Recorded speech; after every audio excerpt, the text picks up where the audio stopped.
Chers frères et sœurs, chers amis bien-aimés dans le Christ, bienvenue à toutes et à tous dans ce quotidien Jésus numéro 250. Nous sommes aujourd'hui mercredi dans la 14e semaine du temps ordinaire. Au nom du Père, du Fils et du Saint-Esprit. Amen. En ce 12 juillet, nous fêtons aujourd'hui Saint Louis Martin et Zélie Guérin, parents de notre très chère Sainte Thérèse de Lisieux. Saint Louis et Sainte Zélie, priez pour nous qui avons recours à vous et pour le petit Émile. Précieux sang de Jésus, sauve-nous. Aujourd'hui, nous prions pour la petite Alba qui va être opérée et j'espère avoir des nouvelles assez rapidement. Et nous prions aussi pour Laetitia. Mais nous prions avec beaucoup d'intensité aujourd'hui pour le petit Émile toujours porté disparu. Qu'il soit au centre de nos prières. Les jours passent, il faut agir vite et bien. Prions pour ceux qui le cherchent, prions pour ses parents et pour ses proches. Prions pour qu'il soit retrouvé sain et sauf. Seigneur, prends pitié. Ô Christ, prends pitié. Seigneur, prends pitié.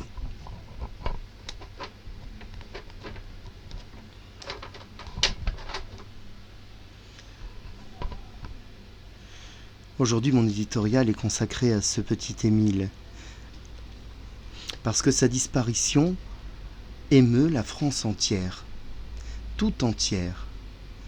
Et si j'ose le dire, c'est bien normal. Quelle tragédie que ce pauvre petit, dont on ne retrouve aucune trace.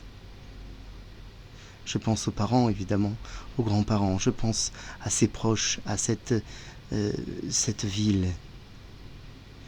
Il est émouvant aussi de voir toutes ces personnes organiser des battues, des recherches, parcourir tous les environs.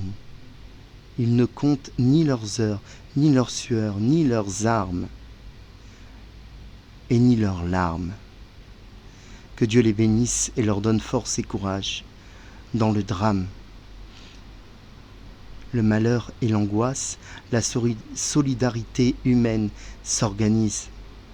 Cette solidarité est essentielle. Elle nous démontre que nous sommes bien des êtres de chair et d'esprit. Cette solidarité, nous souhaitons tous qu'elle arrive à son but. Chers frères et sœurs, chers amis dans le Christ, les enfants sont les plus grands, bien plus grands que chacun de nous, et il est de notre devoir de les protéger, de les garder à l'abri, en lieu sûr. Si je ne fais pas partie des effectifs de recherche, eh bien je mets mon indigence, ce que je peux, de prière et d'amour. La prière est ce qu'ont les gens impuissants, parce que loin, mais aussi ceux qui œuvrent. Prions sans cesse, frères et sœurs, chers amis dans le Christ, hommes et femmes de bonne volonté. Prions pour le petit Émile, bien-aimé de Dieu. Que Dieu vienne en aide à toutes ces personnes, que Dieu nous vienne en aide.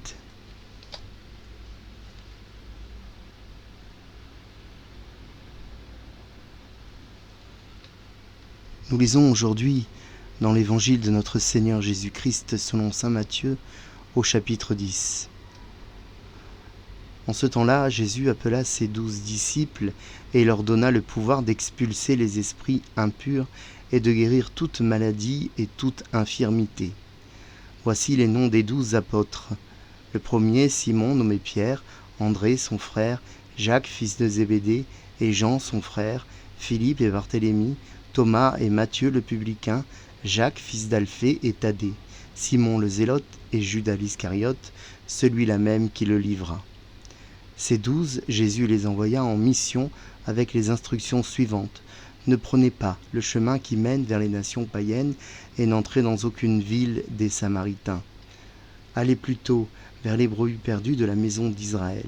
Sur votre route, proclamez que le royaume des cieux est tout proche. Nous acclamons ta parole. Louange à toi, Seigneur Jésus.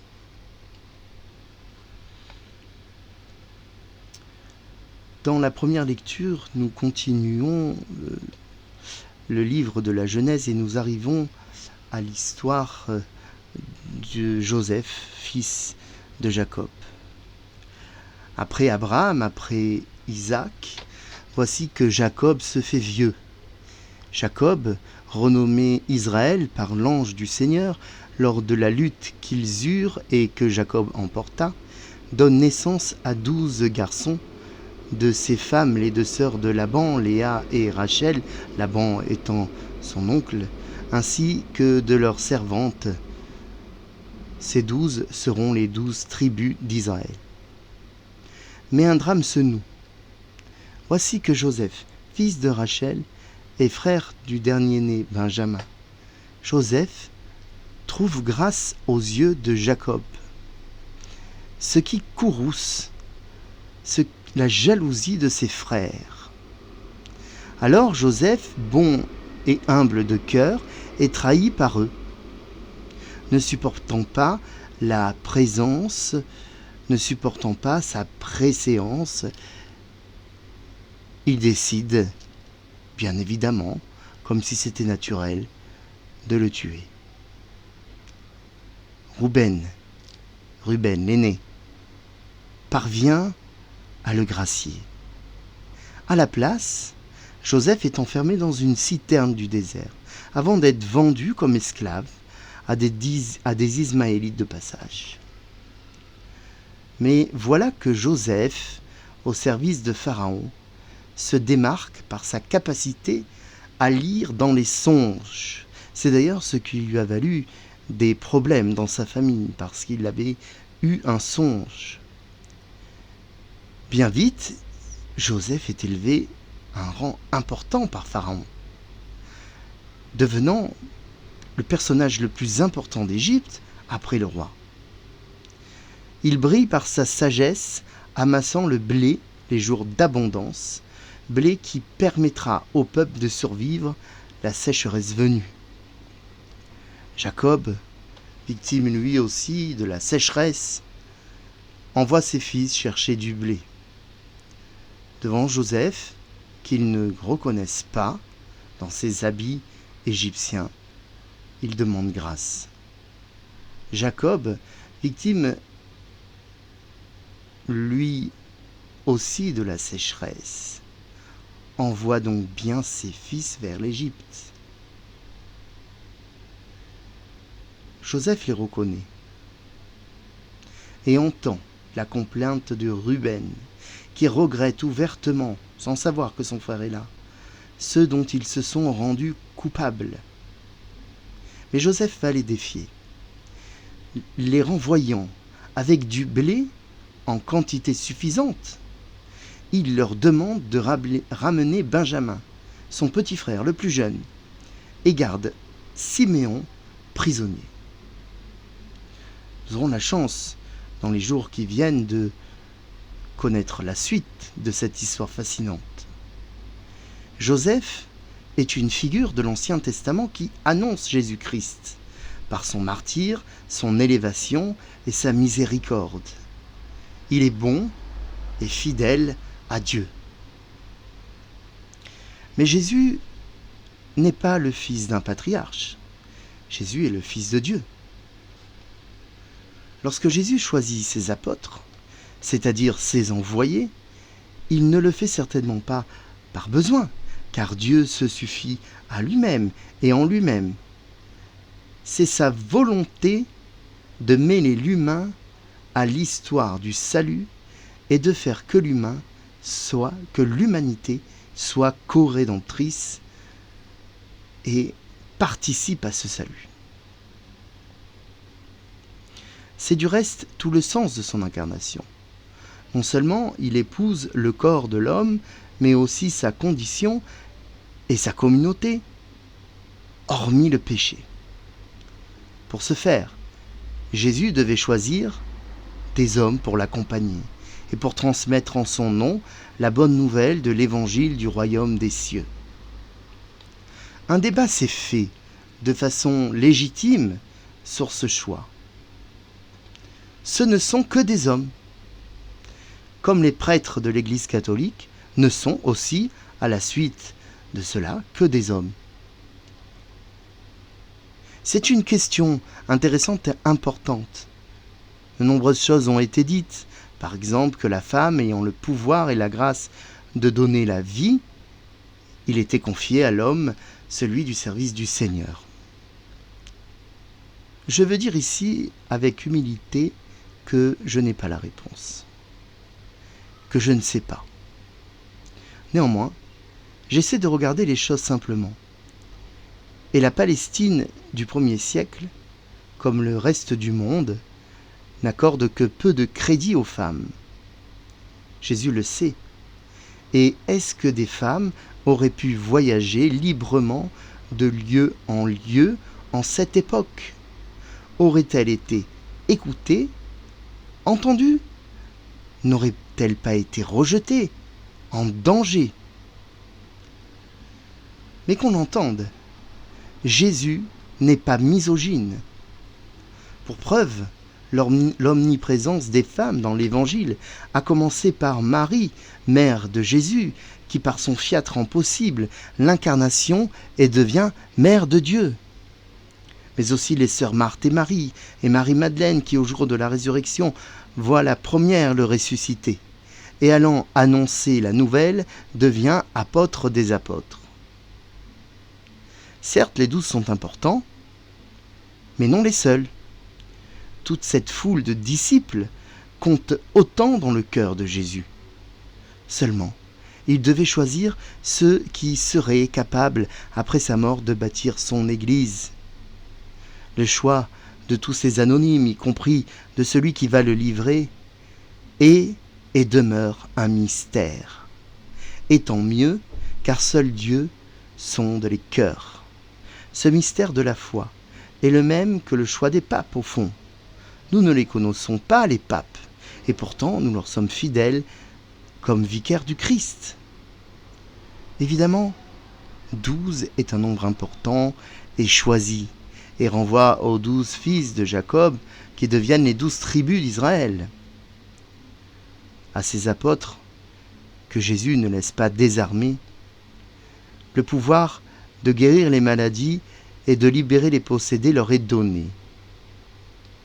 Jésus leur donne aussi un commandement nouveau, que nous pouvons avoir du mal à comprendre, celui d'annoncer l'Évangile, mais de se limiter à la maison d'Israël, laissant pour le moment les nations païennes et les Samaritains.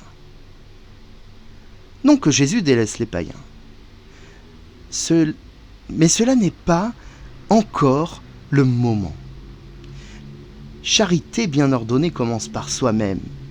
Ce dicton de sagesse populaire prend tout son sens. Les apôtres ne sont pas prêts à convertir les païens. C'est par son peuple que le Seigneur décide de commencer. Tout homme sage doit s'asseoir et établir un plan. Et Jésus ne fait rien par hasard. Tout a un sens et un but, même si cela nous reste obscur. Oui, Jésus a un plan pour nous, un plan glorieux qu'il nous fait suivre et qu'il nous faut suivre. Devenons, chers frères et sœurs, chers amis dans le Christ, hommes et femmes de bonne volonté. Devenons à notre tour des apôtres, des envoyés du Christ. Amen.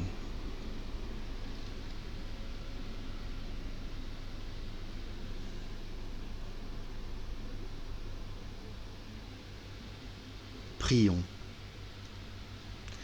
Dans l'office des lectures, nous pouvons lire un passage de ce que l'on appelle la Didaché, ou l'enseignement des 12 apôtres, un passage très ancien.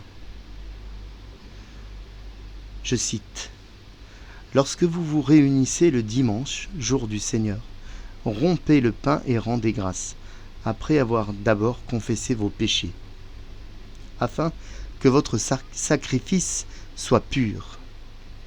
Mais celui qui a un différend avec son compagnon ne doit pas se joindre à vous jusqu'à ce qu'il se soit réconcilié pour ne pas profaner votre sacrifice. » Fin de citation. Prions. Tu as voulu, Seigneur, qu'en recevant ta grâce, nous devenions des fils de lumière. Ne permets pas que l'erreur nous plonge dans la nuit, mais accorde-nous d'être toujours rayonnants de ta vérité, par Jésus le Christ, notre Seigneur et notre Dieu, qui vit et règne avec toi dans l'unité du Saint-Esprit, maintenant et pour les siècles des siècles. Amen. Chers frères et sœurs, chers amis dans le Christ, hommes et femmes de bonne volonté, priez ardemment pour le petit Émile et pour qu'on le retrouve sain et sauf. Je vous souhaite à tous, à chacun, un bon mercredi. Demandons au Seigneur qu'il nous bénisse, lui qui est Père et Fils et Saint-Esprit. Amen. Bonne journée, à demain.